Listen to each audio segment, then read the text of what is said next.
मैं पिछले कुछ दिनों से ईद से पहले ही मुझे बुखार था, तो मैंने पहले टेस्ट करवाया तो डॉक्टरों को लगा कि मुझे जॉन्डिस की तकलीफ़ है। तो फिर मुझे उन्होंने कंप्लीट रेस्ट के लिए कहा, वो रेस्ट भी हो नहीं सका।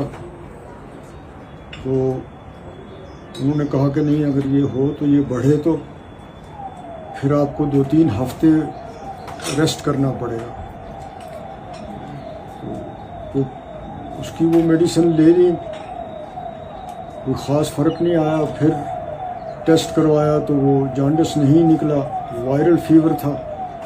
तो पिछले कई दिनों से जो मुझे यहाँ मिलने भी आते रहे, तो उनको भी मैंने कहा यार, मेरी अगर ऐसी सिचुएशन हो तो मेरे लिए कैंपेन करना भी मुश्किल है, इलेक्शन लड़ना भी मुश्किल है। लेकिन उस वायरल फीवर का जब पता लगा तो फिर उसका मैंने ट्रीटमेंट करवाया, तो आज मैं बिल्कुल ठीक हूँ। तो इस हवाले से जो ये सारी र्यूमर्स फैलाई गई या फैल गई, तो ऐसा कोई मामला नहीं था कि मुझे इलेक्शन नहीं लड़ना है या कुछ है। मुझे अगर सेहत ख़राब रहती मेरी उसी तरीके से, तो मैं डेफिनेटली कहता कि इनको कि आप अल्टरनेटिव कैंडिडेट तलाश कर लीजिए या कुछ भी। लेकिन अब मैंने कल से मैं बेहतर हूँ, तो मेरे डॉक्टरों ने भी कहा कि ठीक है, आपको वायरल फीवर था तो अब आप इम्प्रूव हो रहे हैं। तो जिसमें मुझे शायद 1-2 दिन और भी रेस्ट के लिए उन्होंने एडवाइस की है। तो बाकी मैं बिल्कुल ठीक ठाक हूँ।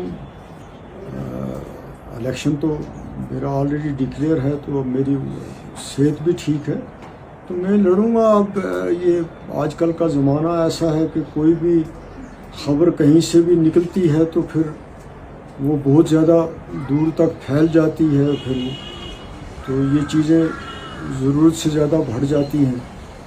तो वही सुन के उमर साहब भी यहाँ आए, तो वो भी कोई मेरे साथ सियासी बात करने नहीं आए थे, वो भी मेरी खबरगिरी करने के लिए आए थे। तो मैंने उनको भी कहा कि आपको तकलीफ़ करने की ज़रूरत नहीं थी, लेकिन चलें, उनकी इस लिहाज से बाबा नगरी की वांगत की सैर भी हो गई।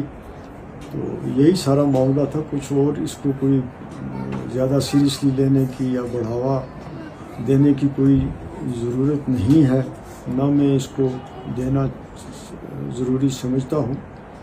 तो ये छोटा सा मामला था, तो थोड़ा ज़्यादा बढ़ गया, तो मुझे इतना ही कहना था।